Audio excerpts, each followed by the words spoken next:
Hi, and welcome to WACA Television's Candidates Night for the upcoming Ashland election. I'm John Featherston, your host, and we're here with Yolanda Greaves, who is running for her 5th term for the Board of Selectmen.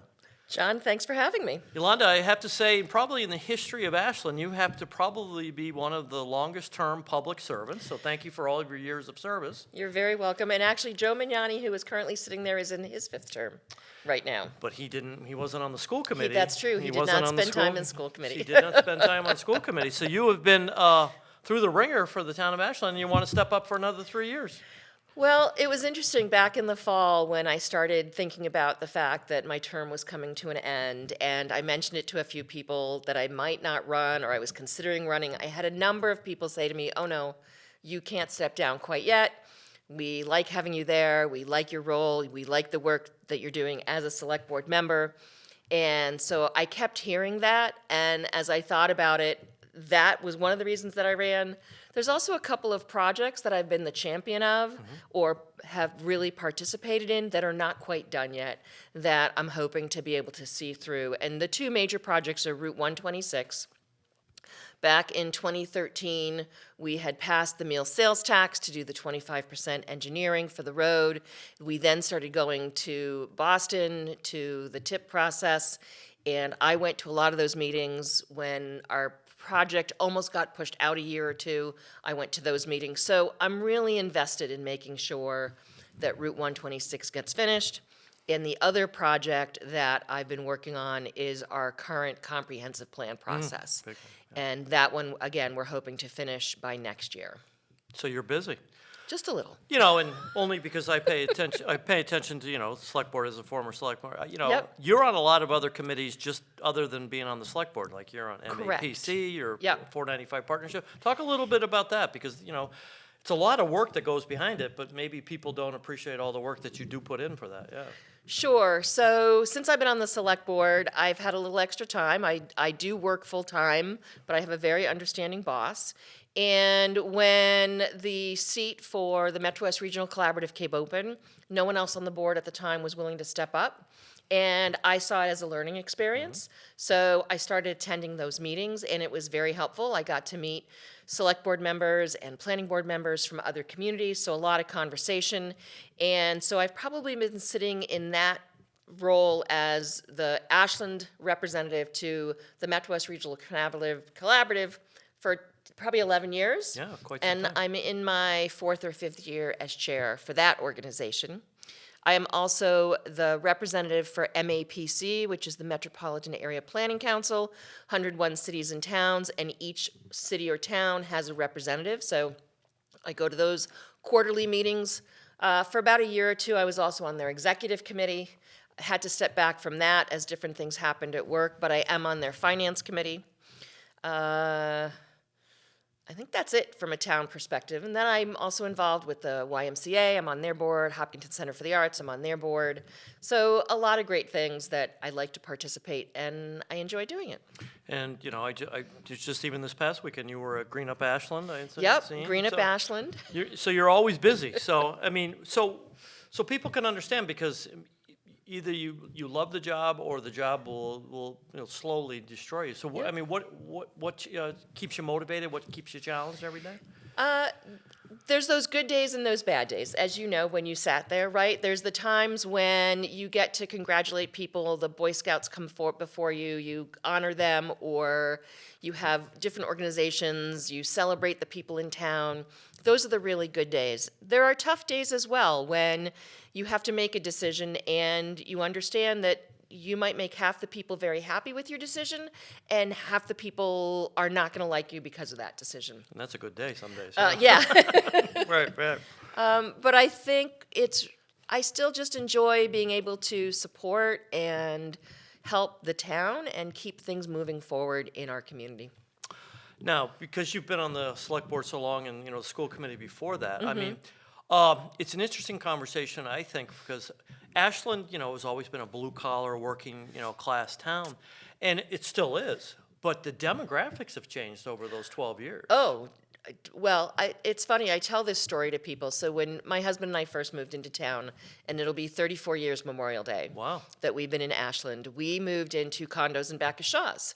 We were two young married. We were working both in Boston, and that's what we could afford. And I would go running on Cedar Street. Wow. Okay.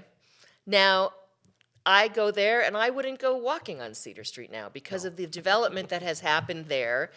And that's what we're seeing in Ashland, right? Ashland is a desirable community, and developers are coming in and they're building housing, and people want to live here. I mean, if you look at Cedar Street from 1990 to now, there was some condos there, but the rest of the Algonquin Trail condos and townhouses came in on the other side of the small road. You have all of the homes off of Cedar Street that were not there before, Blue Jay and all that. That was not there in 1990. But someone made a decision to sell that to a developer. The developer built those homes, and we look at Apple Ridge, same kind of thing, right? Someone had that property, they sold it, and people are coming to Ashland because we are a desirable community. We have good schools. We are in a great proximity to Boston or Worcester or Springfield. So people want to come here.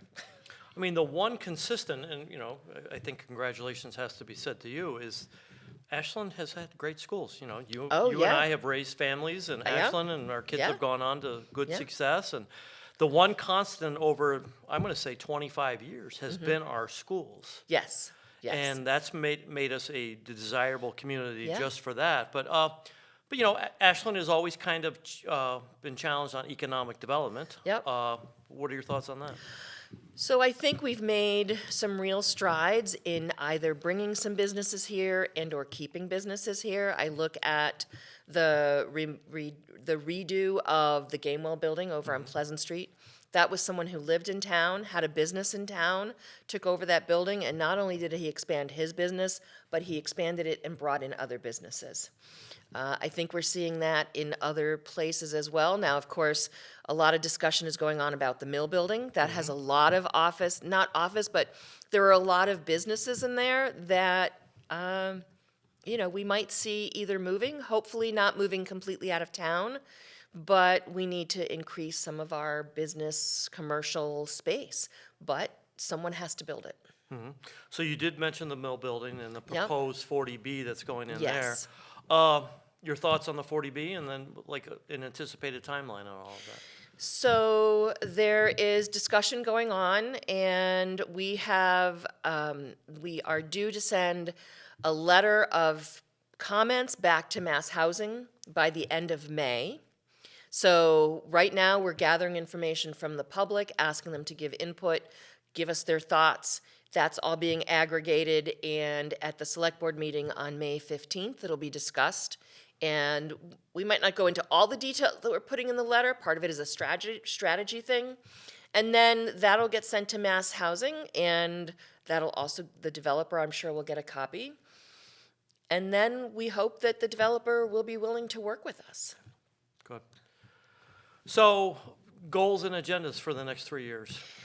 Make sure Route 126 gets finished, and we're hoping to see that this year. Complete the comprehensive plan, and not only have a plan, but have an implementation process. So right now, the goal is to have the plan written and presented at the spring 2025 town meeting. We've had our first phase of engagement, where we did ask people to fill out surveys and crowd mapping, and we did focused forums and things like that. In June and July, over 2 nights, the Comprehensive Plan Committee, there's 27 of us, are going to review all that information with our consultant and start drafting goals, visions, and also focuses on each of the different sections of the comprehensive plan. I would expect sometime in August or September, we'll start getting that back out to the public for their feedback, for their second round of input.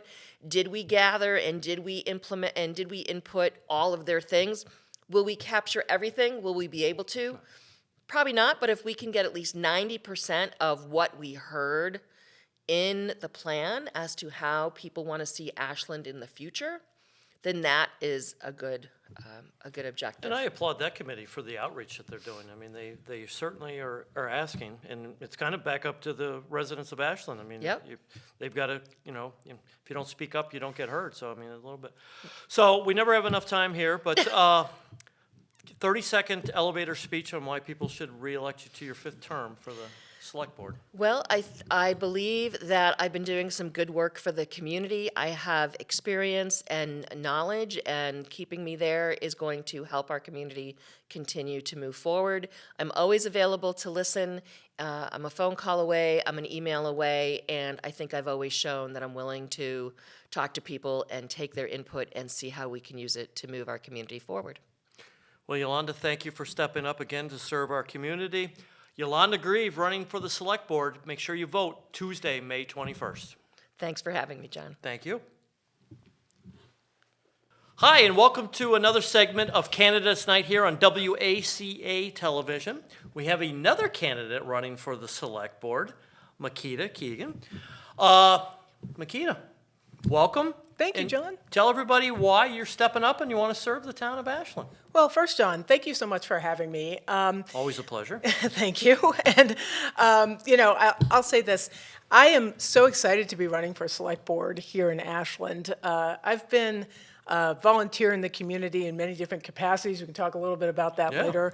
But when the opportunity came up to put my hat in the ring to run for my very first office and to serve the town in a different capacity, I thought long and hard about it, and then I jumped in. The reason why is because I want to make sure that Ashland continues to be a town that's welcoming and wonderful for families and people to live and grow. And for selfish reasons, I would love to see my kiddo come back here and raise his family one day. So this is a different way for me to serve the community, and if the people have me, I'd be very honored to do so. Well, I just have to share, I've known Makita for quite some time, and I was talking to another former select board member, even before when I was on the select board, and he said, "Did you hear about Makita?" I'm like, "No, what?" "Oh, she's running for select board." And my first initial reaction, well, good, that makes sense. That's a good choice. So, I mean, I've had the pleasure of working with you on, big and small projects over the years and stuff like that. I've always kind of liked your way of the way you think about things and the way you process things. So, I mean, I think it's going to be a good value added to the select board, because you're a member of 5, and you also have to work with the town manager. And sometimes you have to be a rogue agent. Sometimes you have to be a team player. Sometimes you have to represent the people that are with an important issue. And I think it'll be a good mix for you. But I'm in, other than speaking about your son and your family, what motivates you? I mean, what are you concerned about in Ashland? Well, it's funny that you should ask that, John. I've been, over the past few weeks, meeting with different folks around town to find out what's on their minds about Ashland. Of course, I want to make sure that this community, like I said, continues to be a place that we can all be proud of. But we have a lot of challenges ahead and a lot of tough decisions. Part of the reason why I'm running is because I think I'd like to bring, or I hope I bring, a little bit of a fresh perspective to things. Like I said, this is my first turn at elective office. I think, being able to have said that I have not run for office before, but do keep the people that I serve in mind and the people that I've been talking to over the past few weeks, and I hope more, and continued if I'm elected, to make sure that those interests do have a voice, but also that I can work collaboratively with hopefully my colleagues on the select board to be innovative and to think of different ways to approach some of the problems or some of the challenges, I should say, that face not just Ashland, but a lot of towns in the Commonwealth nowadays. What do you anticipate, some of the challenges to be? Sure. So, I think one of the things that people move to Ashland for is our beautiful green space. There's a balance between preserving our green space, preserving our history, and also, you know, there are folks who want to move to town because it's a great town, right? I don't think anyone wants to put a gate up at, you know, in front of our town. But on the other hand, we have to figure out a smart way to be able to, you know, provide housing for folks who are looking at it without taking away from what makes Ashland special. You know, and I think that's one of the bigger challenges. And like I said, we're not the only community facing this in the Commonwealth. Dare say the nation. When I talk to people about housing, and you know, I think folks are aware of the 40B issue and a few other things. You know, there's a lot going on with that. Young people coming out of school, $500,000 in debt, just at the jump. You know, want to buy a house, want to buy a condo. There's no way they can do that. Many of them can't do that right now. You know, we all talk about affordable housing, even with, you know, what does that mean, right? We want to make sure that our seniors can age in place, and you know, so there are a whole bunch of competing, well, I wouldn't say competing directives. I would say a lot of different needs that folks have, and the question is, what's the best way to address them for our community? And like I said, it's not just an Ashland problem. We're not dealing with it in isolation. We're going to have to work with our state and federal partners to figure out some of the solutions or some of the things that we can do about these issues. So we're not a vacuum. So, you know, we've talked a little bit about schools, we talked about open space and green space. You know, with housing comes transportation Absolutely. issues and everything. Absolutely. What else on the grassroots level, you know, are you concerned about in Ashland? Well, I mean, transportation is something that's near and dear to my heart. When my husband and I moved to Ashland about 21 years ago now, Wow. he was working in Framingham, I was working in Boston. We were a one-car family. And one of the criteria is we just looked at towns all along the commuter rail. And we honed in on Ashland for a lot of the reasons that I talked about earlier, and the schools, of course. But the commuter rail figured prominently in our decision to put roots down here. I've lived in downtown Ashland ever since we've arrived. My house is like a 15, 20-minute walk from the train, and that was intentional. You know, so good. How's that working out? Well, you know, I don't work in downtown Boston anymore, but you know, I think, don't get me started. Well, I'm not gonna take this opportunity to talk about the MBTA and specifically, but I will say that we do need to improve service both to Boston, to Worcester, and locally as well. I know that our transportation authority is working hard to do that, and I know that folks are looking at different sorts of solutions for teens and seniors to get around town easier, and of course, folks like me who just like to get out and walk around town and get to place to place without having to fire up the car engine. So yeah. So it's ever evolving. Ever evolving. Now, I just have to ask because I've had the pleasure of working with your brother and over the years, and he's a great guy, but politics runs in your family a little bit. Well, I'm going to stop you right there. Okay. And say that politics doesn't really run in my family. No? No, public service runs in my family. Oh. And there's a difference, and There's a that's huge difference. there's a Right, huge yeah, difference, and I'm glad you brought this up because this is another reason why I'm actually putting my hat in the ring. I've always been about public service. I come from a proud tradition of family members who have not just run for political office, but have worked within communities to enhance educational and economic opportunities for all people. Nice. So, you know, part of my very personal reason for putting my hat in the ring and stepping up into a different kind of service is driven by that. I think politics obviously is the mechanism by which things are done. But we are, those of us who are fortunate to be elected or who are running for office, we are first and foremost public servants. I couldn't agree more. And if you don't understand that and you're in office or you're running for office, you don't belong in office. That's it. That's great. Yeah, it's great because you're serving the public. You know, 'cause That's right. Sometimes you're going to have to do things that you might not necessarily think. Well, I don't think that's a really good idea, but the public does, so you have to do it. Well, So, listen, yeah. John. You know, and now you're talking about leadership. Okay, so that's another challenge in this sort of position. You know, when I walk around town and I talk to different folks who are thinking about voting and getting more active, you know, I'm honest with them. You know, I say, listen, you know, I want to hear what you have to say. I want to make sure that interests are represented, but I'm going to do the best I can to make the right decision for Ashland. Am I going to get it right all the time? No. No. The answer is no, and that is okay. Yeah, and that's okay. Yeah. But I hope that folks give me the opportunity to try to get it more right than wrong. And when I do get it wrong, I hope folks let me know about it so that I can do better next time. Public servants are humans, just like everyone else. You know, and I think for those of us who are in it for those reasons, we're doing the best we can to serve the public we care about. That's great. So I could talk all night, but unfortunately we can't. But why don't you tell the viewing audience in 30 seconds or less, you know, why you're running and why they should vote for you. Well, thank you, John, for having me. Thank you. And so, you know, I strongly believe, like I said, in public service. And the reason why I'm running is for a few reasons.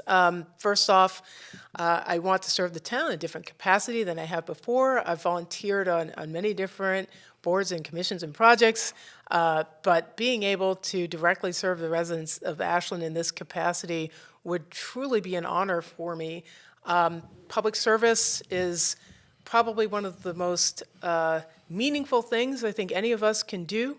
I want to be able to be innovative. I want to be able to listen. I want to be able to make sure that I can get more folks involved in public life here in Ashland. That's very important to me. So on May 21st, I hope that you consider me as a candidate for Select Board here in Ashland, and I hope to be visiting you and your neighborhood very soon so that we can talk more in depth about the issues that you care about.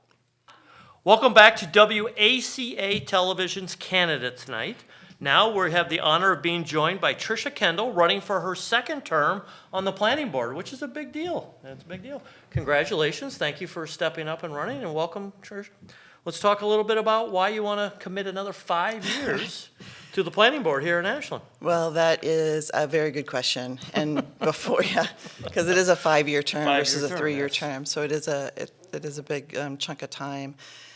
But before the applications or the sign up even opened up, I had thought about it. I knew it was coming. It didn't catch me by surprise. My 5 years. And so I had my decision made before it even opened up to run again. And I think a big part of that was just that there's a really, I'm sure it's true of all the boards, but there's a really big learning curve on the planning board. And I feel like after 5 years, by no means do I know everything, but I feel like I have a strong enough base to actually start to look at our bylaws more comprehensively. Okay. And maybe have, maybe to be able to contribute something that way, like with that kind of experience to the board. I think that's great. Just so we can talk a little bit. You know, I've held many positions here in the town of Ashland, and I've held some on the state level too. And the more I learn about public service, the more I personally learn how important planning process is. And I'll tell you that 20 years ago, I don't think I thought that.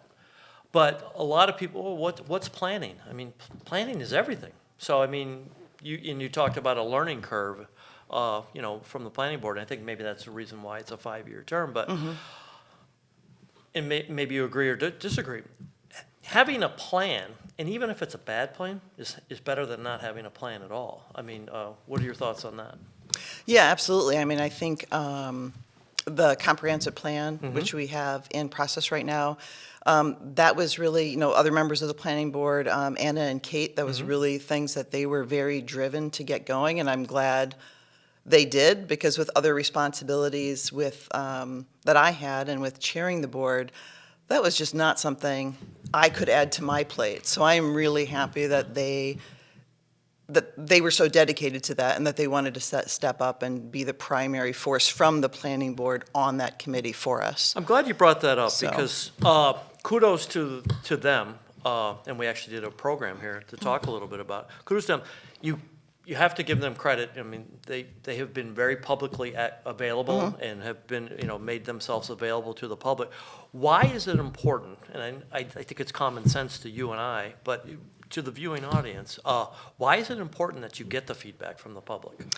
Because planning board makes some big decisions. I mean, almost all of our decisions are big decisions, because either they're about a project that's before us, or they're about a change in our bylaws, which affect all of us. And we don't want to be winging those big decisions. We want to make decisions based on the knowledge of the community. I mean, our first thing is obviously that we need to go by the bylaws, which are what were voted into as town laws by town meeting, by the residents.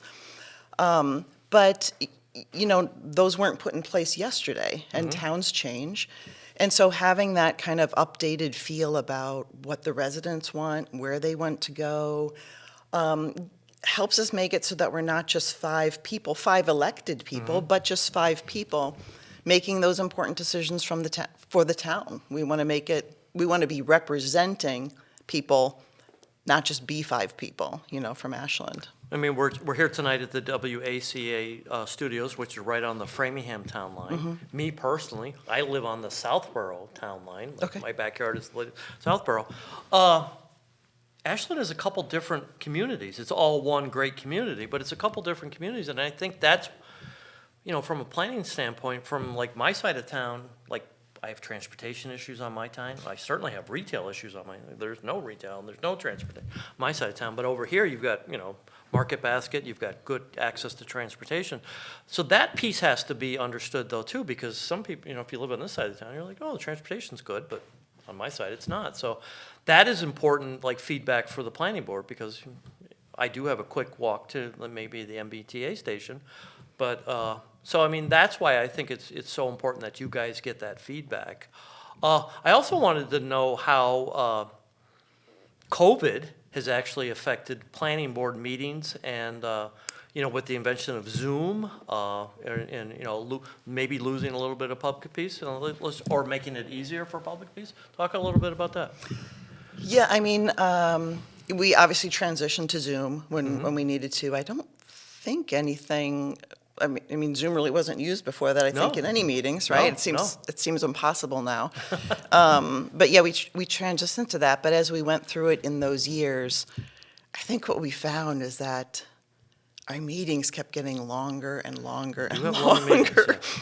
And when we were able to return to being in person, all 5 of us, 6 including our associate member, all 5 of us wanted to return to in person. And we're find that we're more efficient. I think we understand each other better. We certainly don't always agree. Sure. But we understand each other better when you can look at someone in the face, looking in the eyes. And but it has also been really nice to have the hybrid meetings and hold on to that more public accessible component, because we have had times, I think probably all of us on the board, where someone couldn't attend because they didn't feel well, or they were out of town, but they still could attend the meeting via Zoom Right. and contribute. So it's really been a great thing. We still have technical issues once in a while. We've had a couple Zoom Oh, yeah. bombs that have Oh, yeah. been not good. But the benefits, I think, are outweighing the downsides Good. of it, so. So we could talk all night, but we've got other things to get to. So why don't you tell the viewing audience why they should vote for you for another 5-year term for the planning board? Well, I think, I think it really goes back to the first things I was saying about being on the planning board, because I did give it a lot of thought, and I think though, I felt like I had built up a base of knowledge that, when someone, I think, looks at the bylaws, it's just it's a lot to get to. It's hard to understand. It's very confusing. And now I can start to look at those through the various projects we've been through, and look at instances where maybe it's repetitive. Maybe things are in conflict with one another. Maybe things aren't really valid anymore, or things are outdated, or things need updating. And so that's one of the things I would like to start to tackle in the next 5 years, because I think you need that experience under your belt first to be able to see it. and to start to look for those smaller issues, not issues that should be coming out of the comprehensive plan, which are meant to be a community decision, but to look at our bylaws for the cleaning up and the tweaking that needs to happen in order to make our path forward a little easier, I think. So, not a glamorous undertaking, but one that I An important one. think needs to be done. Yeah. So she's Tricia Kendall running for planning board on Tuesday, May 21st. If you don't vote, you can't complain, folks. Thank you, Tricia. Thank you. Good to see you. You too. Back to WACA candidate night. Now we're moving to the school committee candidates, and we're joined by Mark Terry. Mark, thanks for coming tonight. Thanks for having me, John. Mark, so you're up for your 4th term for school committee.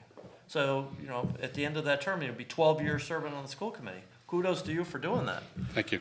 So, it takes a lot to be on the school committee and committing 12 years of time to your community. I first congratulate you on, but tell people why you're still motivated to do it. I love the work. I think it's one of the things for anybody who has kids in particular. You're always looking at, how to make my kid's life better. But this is an opportunity to do it for everybody, every kid in Ashland. And, just a commitment and belief that I've had, was raised with about the value of public education. So the idea that I have an opportunity to influence that, to contribute to improving it here, that's special. And as long as I keep feeling that way and it keeps energizing me, I'll keep doing it.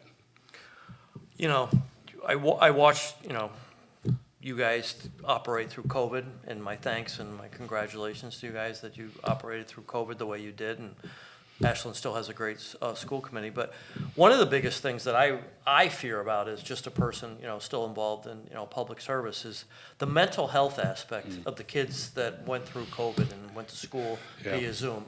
Your thoughts on that? There's no question that's an issue, John. Nobody knew what COVID was going to do to us beyond people who got COVID, right? I mean, nobody envisioned what it would do to us as a culture, how we'd adapt to it. And I don't think there's any question that the disruption to education, the disruption to lives, being isolated, particularly for kids who are younger, right? It's a significant factor. And there's no question that our school district, like every school district in the state and in the country, is struggling with more kids who are struggling with mental illness. There's no way around it. We are putting more resources to supporting those kids. But, there just was no way to envision what it would do. And I think, COVID and that climate created some of it. I think our world is just a more stressful world too. And COVID was a part of that, not the only factor in it. But we are in an environment now where I think the stress and anxiety that people experience, everybody does, whether you have mental illness in your life or not, presents new challenges. And for people who do have mental illness, I think that's just exacerbated for them. So it's a challenge, and I don't know that. I don't know any more than anybody else does whether we'll ever get back to sort of what was before. If we can even remember what that looked like. Well, speaking of what was before, I shouldn't be buying green bananas. I'm not getting any younger. You're a little bit younger than me. But how has education changed from when you and I were children to like now? I think probably the biggest thing is back then it was one size fits all, right? It was the teacher stood at the front of the classroom and told the kids what they had to do. You went through exercises on the board, you did homework at your desk or worked on text, but it was one lesson with the expectation that everybody could just absorb that. And we understand kids so much better now than we did before. And quite frankly, it's something that I think our school committee, I'll speak for myself, but I think the committee as a whole and our leadership team, hopefully our whole staff, feels really good about is the degree to which we are working to differentiate education for kids on all sorts of bases, whether it's a student with a disability, learning disability, whether it's just how people learn differently. That's something that we do a lot better. We've invested a lot of time and energy in. It's something you'll never be perfect at, but I think more than anything else, that the idea that, and it's something we talk specifically about, we are meeting every kid, trying to meet every kid right where they stand. Nice. And so when a kid comes in and says, I'm great at this and I'm lousy at that, we're trying to get them to get better in both of those, and trying to adopt a culture around that. It's something we've been talking about for years. One of the things that we are trying to implement district-wide is something called individual student success plans. And that's exactly the idea that they're built around is what student A needs and what student B needs, they're different. And what looks like success for them is going to be different. But how do you get them to the best place that they can be for who they are and what they want to be, one day at a time, 1 year at a time. 1 year at a time. Because you've served so long for the community. Demographic of Ashland is continuing to evolve. How has that, impacted the schools? Yeah, sure. I think the biggest change is we have seen our English language learner population increase dramatically.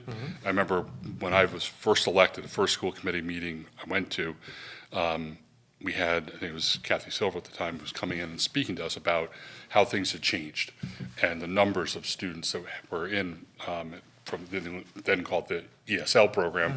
Now we talk about ELL. In those programs, those populations had changed dramatically, and it's only continued. And it's a great thing from the perspective of having kids exposed to the diversity of other people, other cultures, and we try to create an environment that is welcoming and supportive for everybody. But there are also challenges, right? I mean, you've got students from all over the world speaking all sorts of different languages, and we educate them all. We have an obligation to and a challenge to, we will. So we've invested a lot of resources from this community in supporting students that are EL students. We've hired a director of English language learning a couple of years ago, and that's been a great addition. She's been fantastic in trying to engage our population of people who don't speak English as a primary language. So when we try to reach out and say, come in for this, come into an open house, that population historically, up until the last few years, just wasn't present, and we weren't reaching them. And I think we're doing a much, much better job in that area. Good, cool. We could talk all night about this because of all the great work you guys are doing, but time constraints. Why don't you tell 30 seconds of why the public should return you to the school committee? Thank you, John. Thanks for having me. I'm happy to answer questions all night, and then I get the opportunity to sort of say vote for me. And I'm not a prepared speech kind of person. What I'd say is I think my commitment and the school committee's commitment for a long time has been to do what's best for kids. And I hope that in each and every day and every time we meet and we're talking about something of substance, we're focusing on that. People don't always agree with us, but if people can appreciate that we're doing what we think is best for kids based on the information we have available, I feel good about that. And I hope to continue to do that. Obviously not running opposed, so I hope to have the opportunity unless there's a dramatic write-in campaign. But that's what I hope I bring to the table and what I've contributed over the years.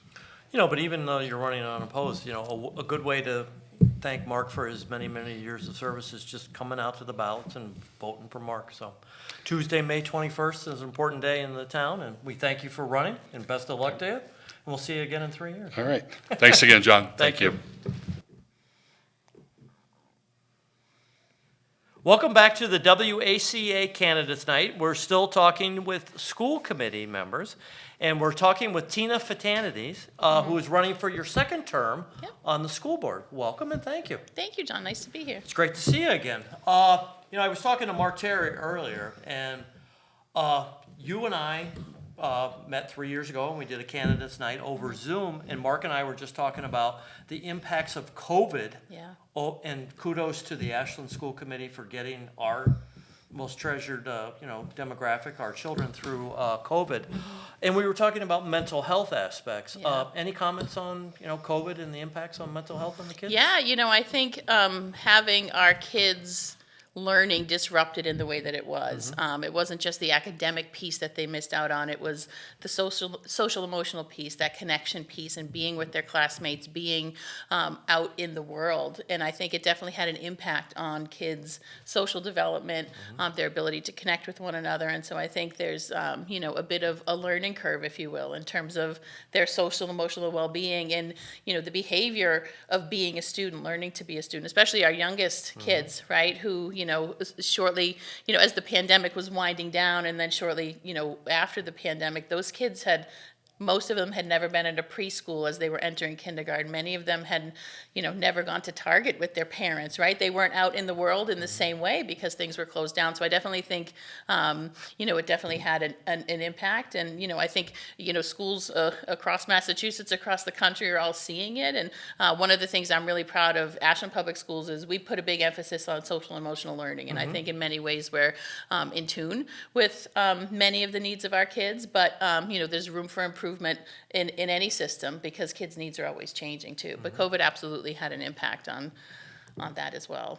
One thing I've always enjoyed watching your meetings and with your background is special needs and special needs education. Let's talk a little bit about that and like what you focus on as a member of the school committee. Sure, absolutely. Well, as a member of the school committee, all of us are there to kind of look out for the needs of all of our students. Obviously, special ed students are one segment, of students within our public schools. I am fortunate to be the liaison from the school committee to the ASHPAC, which is the Ashland Special Ed Parents Advisory Council. And so I have the opportunity to sit in on their meetings, typically twice a month, to hear concerns from, parents of students with special needs. Brittany, who's our Director of Special Education, is also there at the meeting. And so, we have a great working relationship with the CPAC, ASHPAC, to, understand some of the needs of our special needs students. And, those meetings aren't necessarily to talk about individual student needs. It's more kind of the systemic, if you will, issues or roadblocks or challenges that parents may be facing, as well as, just asking questions and what's going on with this program, and have we had the opportunity to hire somebody for that position yet, to kind of learn, what's going on from the administration. But it's a great working relationship, and I think Ashland is unique in the relationships that our administrators have kind of across the board with the school committee. We work very, very well together.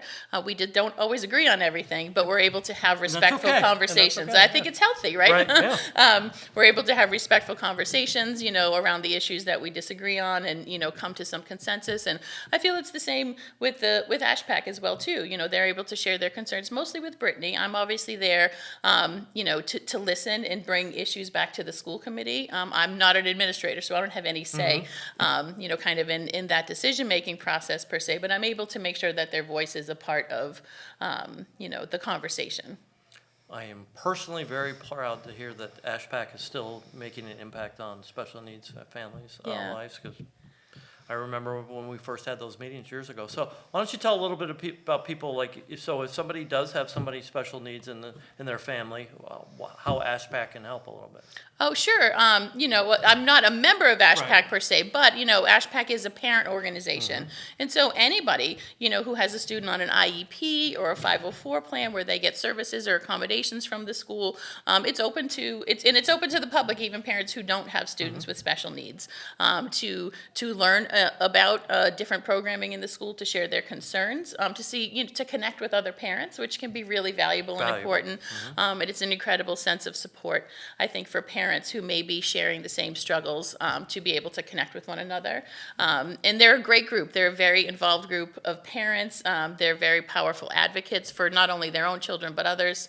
And so we're lucky here in Ashland that there's a really good working relationship Right. with the administration as well. So priorities for the next 3 years.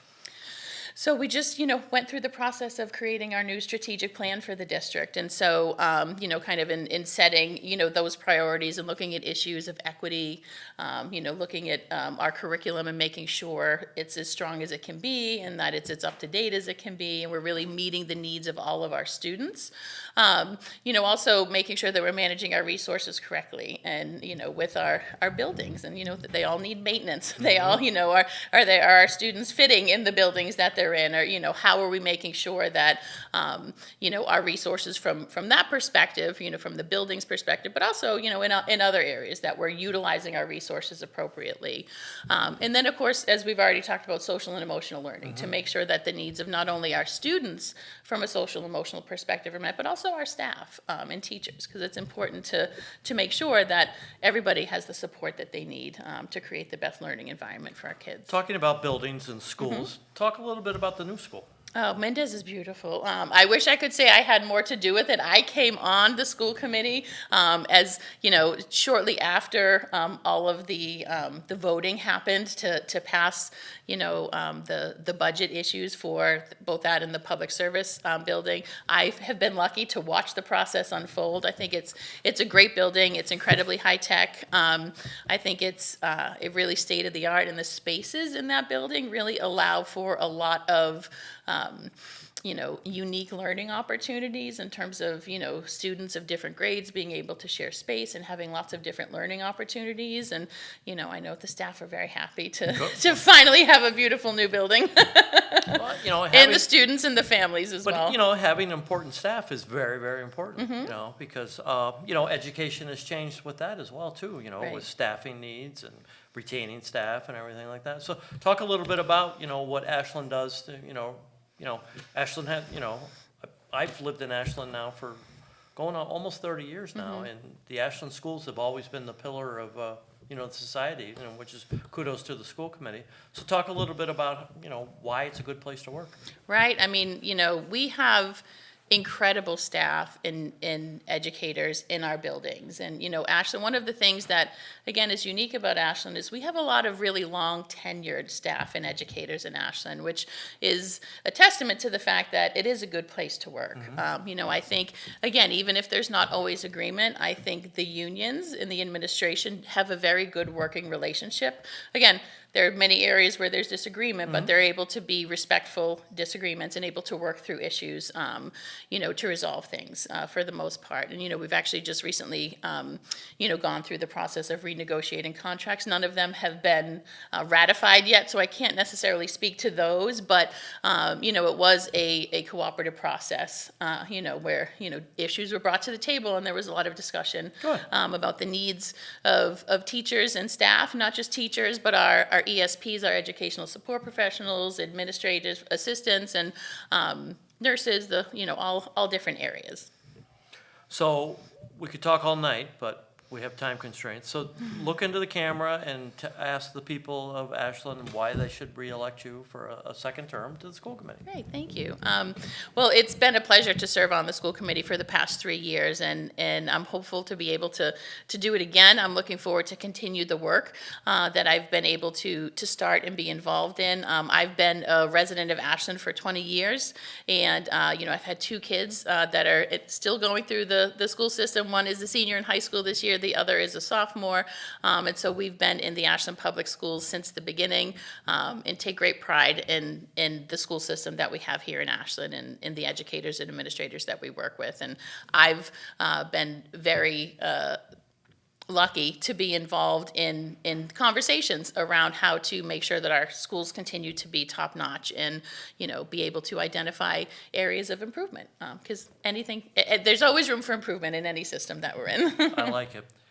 Tina, thank you for serving your community. Thank you for joining us tonight, and good luck to another 3-year term on the school committee. Thank you, John. Make sure you get out and vote on Tuesday, May 21st.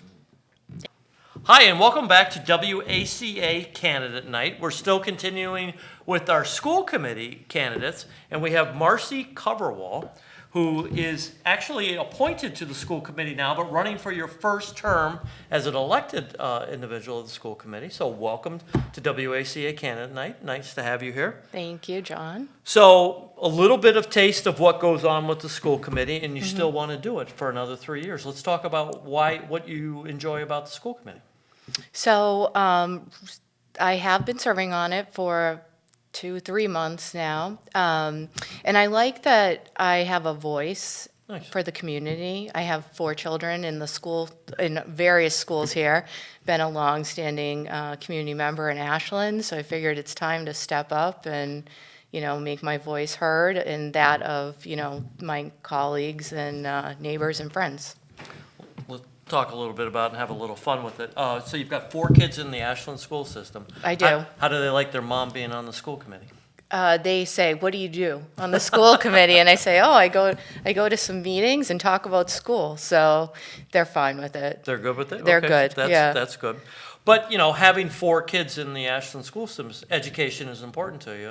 And as we've talked tonight here on Candidates Night, the one great thing about Ashland, over my time, almost 30 years here in Ashland, has been the great public schools that we've had. And I think that's one of the benefits that Ashland is such a desirable community for that we do have great public schools. Tell me why we have great public schools. I think it's the people. Okay. I think the people make the school. I think we have very, very committed educators, administration, staff. You know, it's not just, you know, one person that makes a school. It's all the people rowing in the same direction.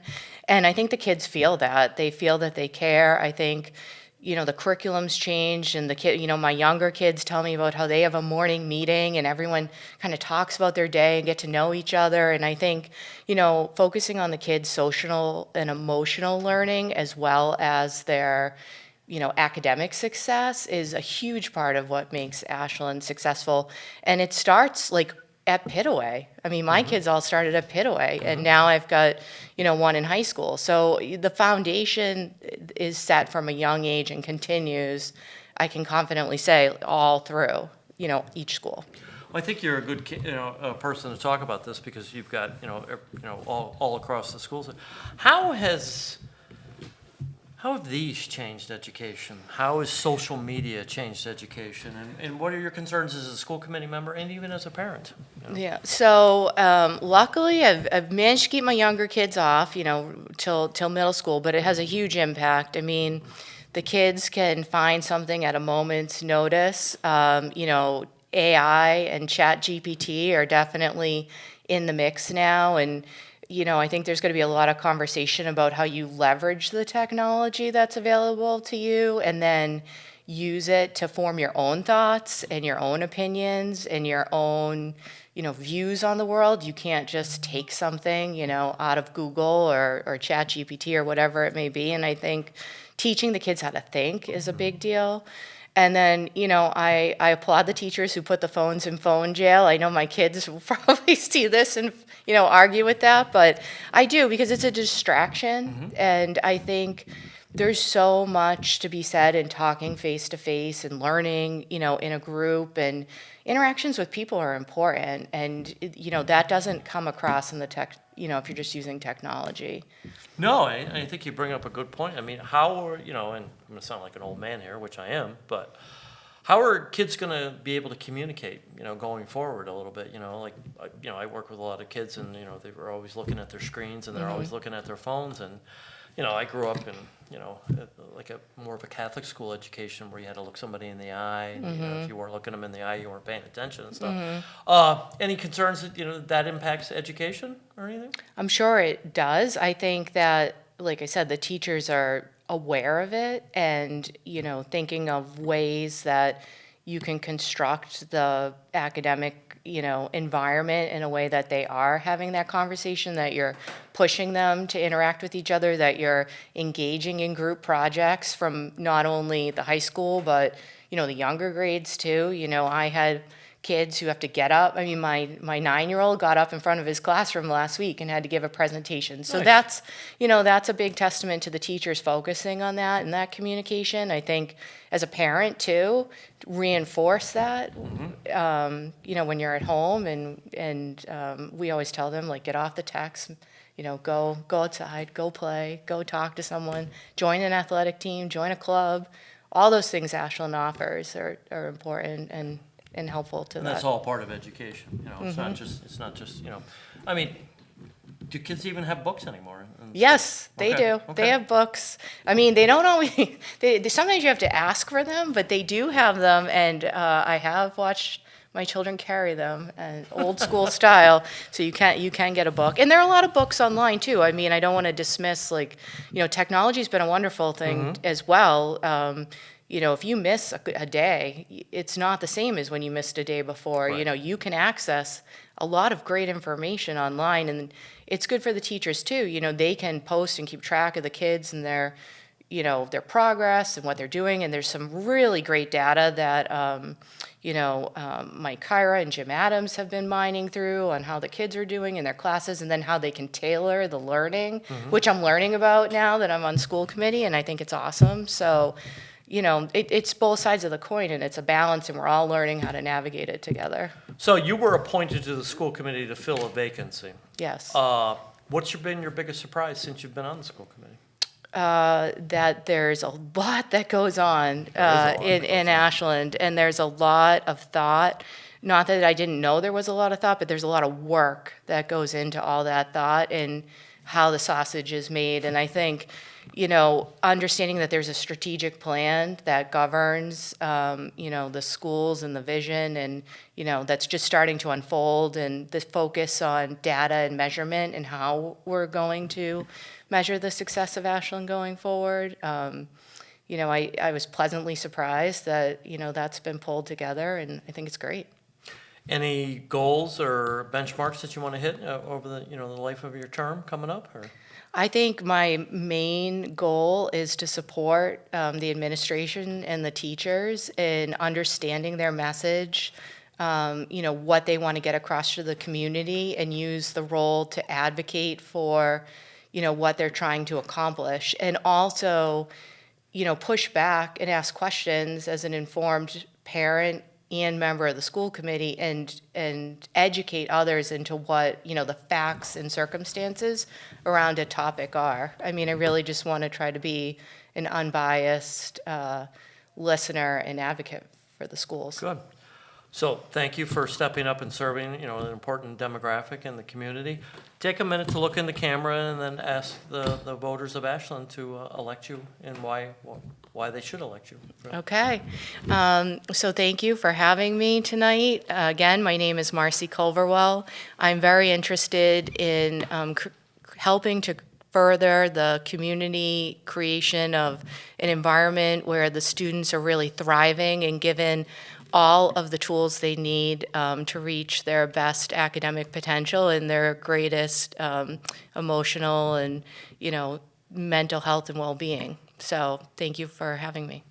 Marcy, it was a pleasure to have you here tonight. Best of luck. Thank you for stepping up and serving the community. Make sure that you come out and vote for Marcy on Tuesday, May 21st. And yes, this will be my continuing rant. If you do not vote, you do not get a chance to complain, okay? One way you can thank Marcy for her service is coming out and, casting a ballot for Marcy. The most important elections are your local elections. And I have many years sat here on the set at WACA and told you that Donald Trump or Joe Biden are not going to have as much impact that even Marcy can have on your family and your children. You heard from the select board candidates. A select board candidate can have more impact on the value of your home or the community that your children grow up in than, a presidential candidate. We heard, tonight from Tricia Kendall talking about the planning board. Tricia and her planning board can have much more effect than Senator Warren or Senator Markey can have on your family. So never discount how important a local election is, and make sure that you get out and vote on Tuesday, May 21st. Thank you for watching WACA Candidate Night. I'm John Featherston, and we'll talk again real soon.